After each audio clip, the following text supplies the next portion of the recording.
Last year, I drove three Chinese exchange students to Raleigh for a service project. As I drove, I made light conversation and asked them about China. More specifically, I asked if smog was an actual issue and if they had any brothers or sisters. They replied with yes, you must wear a mask, and no, China has a one child policy. I was very embarrassed at this point, and this situation was my first real cultural realization. And the realization was that I am not knowledgeable enough about other cultures.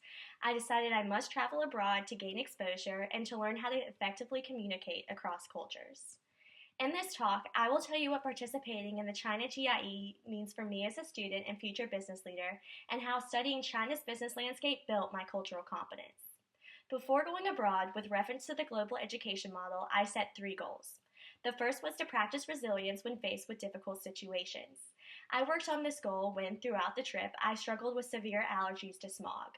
For me, being sick was a major setback and really took me out of my comfort zone. Navigating Chinese hospitals, even with a translator, is difficult and really eye-opening. To overcome the obstacle of being sick, I practiced patience and resilience. I did not let my condition get in the way of my participation in the GIE. Instead of complaining, I remedied the situation by wearing a mask as the locals do and asking tour guides and my ECNU partner for advice on how to cope.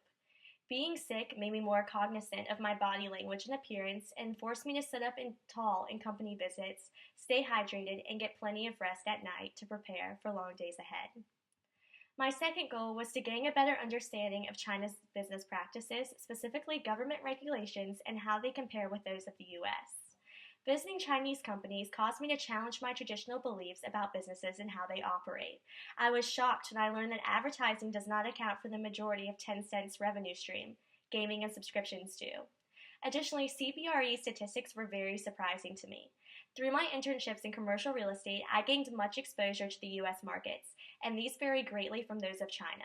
For instance, in Shanghai, foreign tenants account for 63% of grade A properties. The majority of CBRE buildings are supply driven, and customized buildings in the real estate market are rare. These facts differ greatly from US real estate practices. At Lenovo, I realized that many technology companies, specifically Chinese, tend to not focus on solving the needs of the consumer. Instead, they focus solely on developing technologies and innovation. This focus varies greatly from what we are taught at King and Flagler. At the Innovation Center, I realized that, to some cultures, there is such a thing as too much freedom, and it is important to appreciate these cultural differences when conducting business. My final goal for the GIE was to, at the end of our journey, reflect on my own behavior by recognizing stereotypes I had prior to my visit to China and analyzing this behavior. The sticky note exercise during our visit to China Bridge helped me do just this. Before experiencing the Chinese business world firsthand, I pictured a very uniform society. I imagined executives wearing traditional clothing and all business meetings being very serious. However, I learned from Rudy of China Bridge that the Chinese market is very fast-paced and changing rapidly. I learned from Hyundai that social responsibility is present in China. I learned from my partner at ECNU that US and Chinese students are similar in many ways. And I learned from myself that stereotypes and assumptions are untrue and incomplete. This trip challenged me, took me out of my comfort zone, but most importantly improved my cultural competence.